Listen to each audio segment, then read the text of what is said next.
सगळेच राजकारणी एकाच वेळेला खराबच्या पायापर्यंत जातातच कसे काय? पुरोगामी महाराष्ट्र आहे, राजकीय नेत्यांना बंधुभावाची गरजच काय भासते? याच्यामध्ये असं आहे की कोणीतरी आपण म्हणतो की एखादं जे मंदिर आहे या मंदिरामध्ये प्रचिती येते किंवा त्या मंदिरामध्ये गेल्यानंतर आपल्याला खरोखर एक चांगली भावना असं जर एकाकडून दुसऱ्याकडे दुसऱ्याकडून तिसऱ्याकडे असं करत एकामेकाशी चर्चेमधून या लोकांची प्रसिद्धी होते आणि त्याचा गैरफायदा अशी मंडळी घेत असतात असं माझं ठाम मत आहे.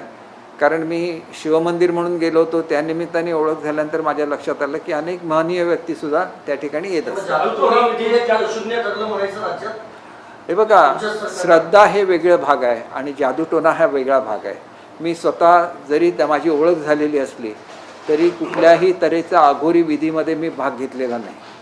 मंदिरामध्ये जी ब्राह्मण पूजा करत असतात, ज्याच्यामध्ये आपण बघितलं की शंकराच्या पिंडीवर दुधाचा अभिषेक केला जातो, पाण्याचा अभिषेक केला जातो, याच्या पलीकडे कुठल्याही पूजेमध्ये किंवा आपण जे म्हणता की अंधश्रद्धेमध्ये जे वेगवेगळ्या तऱ्हेचे विधी केले जातात अशा कुठल्याही विधीमध्ये मी स्वतः भाग घेतलेला नाही.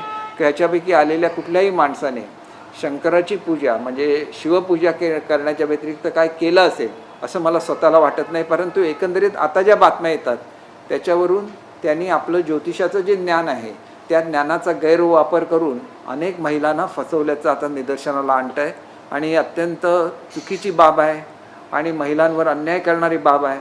तर त्यांना कठोर जर शासन झालं तर निश्चितपणे एक चांगला मेसेज हा संपूर्ण महाराष्ट्राला जाऊ शकेल. ज्या प्रकारे तुम्ही म्हणाला होता की 39 ते 40 आमदार होते पण माझ्या एकट्याचंच नाव होतं, मग त्यापैकी काही आमदारांना तुम्ही त्या मंदिरामध्ये नेलं होतं का? कारण आरोप आता सातत्याने बिलकुल नाही. मी फक्त शिंदे साहेबांच्या बरोबर त्या मंदिरामध्ये गेलो होतो. याच्या व्यतिरिक्त एकाही आमदारांना मी मंदिरात नेलेलं नाही. आणि जे फोटो प्रसिद्ध झाले त्यातला एकही फोटो माझ्या ऑफिसमधला नाही आहे. त्या ठिकाणी सिन्नर येथं जी कोऑपरेटिव्ह सोसायटी आहे त्यांचा सुवर्ण महोत्सव होता, त्यानिमित्ताने प्रमुख पाहुणे म्हणून मला बोलवलेलं होतं आणि त्याच ह्याच्यासाठी खरातसुद्धा उपस्थित त्या ठिकाणी होते आणि त्याच्यामुळे आमचा एकत्र फोटो त्या प्रचारात आहे. त्याचा आणि आमच्या डिपार्टमेंटचा किंवा मी घेत असलेल्या मीटिंगचा काहीही संबंध नाही. कोणी हे बघा, त्यांनी सुद्धा पूर्वी त्या मंदिराबद्दल ऐकलेलं होतं. शिर्डीला कार्यक्रम होता आणि शिर्डीपासून अवघ्या 10 किलोमीटरवर हे मंदिर आहे आणि त्याच्यामुळे मी आणि ते सपत्नीक आलेले होते आणि त्यांनी तिथं पूजा केलेली आहे. तीसुद्धा शिवशंकराची पूजा केलेली आहे. दुसरा कुठलाही विधी त्यांनी त्या मंदिरामध्ये केलेला नाही. तुमची ती केवळ एकच भेट होती का? कारण अनेकदा म्हटलं जातं की तुम्ही भेटला होता, तर ती भेट त्यांच्या ऑफिसमध्ये होती का मंत्रालयात होती? नाही, दुसरा जो फोटो आहे तो ज्या गावामध्ये हे मंदिर आहे तिथल्या रस्त्याच्या संदर्भात ते एक निवेदन घेऊन आले होते, त्यावेळेचा तो फोटो आहे. तो मुंबईचा फोटो आहे आणि तो वर्षा निवासस्थानावरचा फोटो आहे. सर, एकीकडे रोहित पवार किंवा अन्य राष्ट्रवादीचेच नेते म्हणतात की अजित पवार यांच्या घराबाहेर जी पूजा किंवा अघोरी विधी करण्यात आली होती त्याचा संबंध खराब प्रकरणाशी आहे. याच्यामध्ये अजित पवार गटाच्या आमदारांचं देखील हेच म्हणणं आहे. तुमचं काय म्हणणं? नाही, मला या संदर्भातली काहीच माहिती नाही की अशा तऱ्हेच्या अघोरी पूजा ते करत असतील, हे सुद्धा मला आजपर्यंत माहिती नव्हतं. आणि त्याच्यामुळे असं जर काय माहिती असतं तर मुळात त्या मंदिरातच मी गेलो नसतो.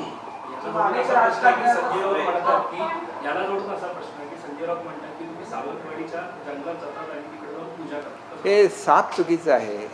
मी कुठलीही पूजा करत नाही आणि मला जर कोणी सांगितली पूजा करा म्हणून तर मी साईबाबांचा भक्त आहे. मी सांगतो माझं जे काय व्हायचं ते साईबाबांच्या कृपेने व्हायचं. आज माझं वय जवळजवळ 70 वर्ष आहे. आयुष्यामध्ये असे आरोप माझ्यावर कधी आले नाही. पूजा केल्याचा आरोप माझ्यावर कधी आलेला नाही. अघोरी कृत्य केल्याचा माझा आरोप कधी माझ्यावर आलेला नाही. हे सगळे जे प्रकार असतात हे ह्यांच्या मनामधले प्रकार आहेत. आणि आपल्याला माहिती की काही वर्षापूर्वी संजय राऊत यांनी एका महिलेबरोबर कशा रीतीने बोलणं केलं याच्या क्लिप्स व्हायरल झालेल्या आहेत आणि किती खालच्या भाषेमध्ये ते महिलांच्या सोबत बोलतात हे सुद्धा महाराष्ट्राच्या जनतेने बघितलेलं आहे. आमच्यासारखी लोक जी महिलांचा आदर करतात, त्यांच्यासाठी नेहमी लढा द्यायला पुढे असतात, त्यांच्याबाबत असं काही बोलणं हे साफ चुकीचं आहे असं मला वाटतं. तो अनेक राजकारण्यांना संदेश द्यायचा, कॉलवरती त्यांना भेटायला या म्हणायचा. त्याच्यानंतर अनेकदा तो असं देखील म्हणायचा की मंदिरात या, तुमच्यामध्ये काही दोष असेल तर तो देखील काढू. कधी तुम्हाला त्याने असे फोन केले किंवा कधी तुम्हाला या गोष्टीचा संशयच नाही आला की हा व्यक्ती असा असेल? मी आपल्याला सांगितलं की माझा दिवस हा साईबाबांच्या काकड आरतीने सुरू होतो आणि शेजारतीने माझा दिवस संपतो. रोज दिवसातला 1 तास हा मी अर्थात काही कामाचा वेळ फुकट घालवत नाही. पहाटे 6 वाजता माझी पहिली काकड आरती होते आणि रात्री 10:30 वाजता शेजारती होते. मी साईबाबांचा भक्त आहे आणि त्याच्यामुळे अशा तऱ्हेच्या कुठल्याही विधीमध्ये मी स्वतः विश्वास ठेवत नाही. तुमची श्रद्धा ही सगळ्यात मोठी असते आणि श्रद्धा तुम्हाला अनेक वाईट प्रसंगांमधून बाहेर काढते. त्याच्यामुळे हे जे काय राजकीय षडयंत्र संजय राऊत आणि त्यांच्या कंपनीने केलेलं आहे हे कुठल्याही परिस्थितीमध्ये यशस्वी होणार नाही याची मला 100% खात्री आहे. तुमच्या घरी काय अशी पूजा वगैरे झाली होती? माझ्या घरामध्ये आजपर्यंत कधीही पूजा झालेली नाही आहे. माझ्या घरामध्ये फक्त स्वामी समर्थांच्या पादुका येतात त्याची पूजा होते किंवा ज्यावेळेला गुरुपौर्णिमा असते त्या दिवशी साईबाबांच्या पादुका माझ्या घरी येतात त्यांची फक्त आम्ही पूजा करतो. याच्या व्यतिरिक्त कुठलीही पूजा ही माझ्या घरी कधीही होत नाही. असं मला नेमकं आठवणार नाही, परंतु मी शिर्डीचा भक्त असल्यामुळे पूर्वीच्या काळामध्ये सिन्नरवरून शिर्डीला जायला लागायचं. त्यावेळेला ईशानेश्वर मंदिरमध्ये जाणं व्हायचं. आता समृद्धी महामार्ग झाल्यानंतर किमान वर्षभर तरी तिथं मी गेलो नसावं असं मला वाटतं. तुम्ही ज्या प्रकारे म्हणाल की महाविकास आघाडी सरकारच्या काळामध्ये पाण्याची पाईपलाईन सुद्धा मंदिराला गेली, मात्र फडणवीसांचं सरकार असताना जवळपास 1.5 कोटींची तरतूद जी आहे ती त्या मंदिरासाठी झाली होती आणि विविध संस्था कार्यक्रम त्याच्या माध्यमातून होणार. हे बघा, कुठल्याही मंदिराला महाराष्ट्रामधल्या अनेक मंदिरांना सरकारच्या मार्फत मदत केली जाते. जोपर्यंत यांचं हे प्रकरण समोर आलं नाही त्यावेळेला इतर मंदिरांपर्यंत प्रमाणित एक पवित्र मंदिर म्हणून त्या मंदिराकडे बघितलं जात असतं. परंतु ज्या प्रकारे जी कृत्य त्या मंदिरामध्ये केली गेली त्यामुळे ह्या मंदिराचं पावित्र्यसुद्धा भंग पावलेलं आहे आणि त्याच्यामुळे निश्चितपणे खरात हेच या गैरप्रकाराला सुद्धा जबाबदार आहेत. कारण मंदिरामध्ये अशा तऱ्हेची कृष्णकृत्य घडता कामा नये आणि ती आम्ही जी लोक मंदिराला मानतो ज्यांची श्रद्धा आहे त्यांच्या भावनेला त्याच्यामुळे ठेच पोचलेली आहे. सर, याच प्रकरणामुळे रुपाली चाकणकर यांना राज्य महिला आयोग आणि प्रदेशाध्यक्ष पदावरून राजीनामा द्यावा लागला. तुम्हाला वाटतं ही कारवाई योग्य झालेली आहे? एक असतं की महिलांवर ज्याला अन्याय होतं त्याला महिला आयोगाची फार मोठी जबाबदारी असते महिलांचं संरक्षण करायची आणि त्यांना न्याय द्यायची.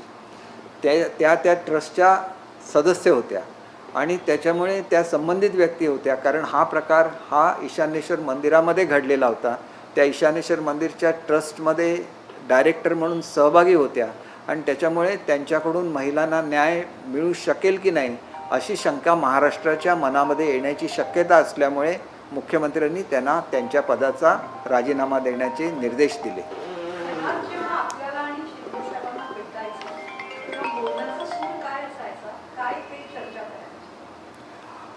एक गोष्ट आपण लक्षात घेतली पाहिजे की ते शिंदेसाहेबांना फक्त 2 वेळा भेटले. पहिल्या वेळेला ज्यावेळेला शिर्डीला कार्यक्रम होता आणि शिर्डीपासून 10 किलोमीटरवर हे मंदिर असल्यामुळे मंदिरातल्या पूजेला ज्यावेळेला शिंदेसाहेब गेले त्याला एक भेट झाली आणि दुसऱ्या वेळेला रस्त्याची दुरुस्ती करण्याची मागणी घेऊन ज्यावेळेला ते मुंबईला आले होते त्यावेळेला त्यांची चर्चा झाली. परंतु या चर्चेमध्ये त्यांच्या मागणीच्या व्यतिरिक्त कुठलीही चर्चा झाली नाही. मुद्दा असा आहे याच्यामध्ये बऱ्याच राजकारण्यांना सत्ताधारी असो किंवा विरोधक असो त्यांचे फोटो असतो किंवा बाकीची गोष्टी असतो व्हिडिओ बनवून तुम्हाला टार्गेट केलं जातं असं वाटतंय का? या 100% टार्गेट घेतलं जातं आणि ते उभाटाकडून केलं जातं आहे. माझ्या मतदारसंघामध्ये सुद्धा एका महिलेमागे 500 रुपये देऊन मोर्चा काढण्याचा त्यांनी प्रयत्न केला पण 200-300 महिलासुद्धा जमू शकल्या नाही. जे लोक निवडणुकीमध्ये पराभूत झाले त्याच्यामध्ये अशाच प्रवृत्तीचा माफिया गुंडगिरीचा एक मनुष्य आहे. त्यांनी हे सगळं करण्याचा प्रयत्न केला कारण कोट्यवधी रुपये माझ्या विरोधात खर्च करून सुद्धा मला तो पराभूत करू शकला नाही आणि ही माझी 4थी टर्म आहे. माझ्या मतदारसंघामध्ये आतापर्यंत 2पेक्षा जास्त वेळा कोणीही कंटिन्युअसली निवडून आलेलं नाही. मी 4थ्या वेळेला निवडून आलेलो आहे आणि हे करत असताना मी दर खेपेला ज्याप्रमाणे उभाटाचा पराभव केला त्याचप्रमाणे या अपक्ष गुंडाचा सुद्धा पराभव केलेला होता.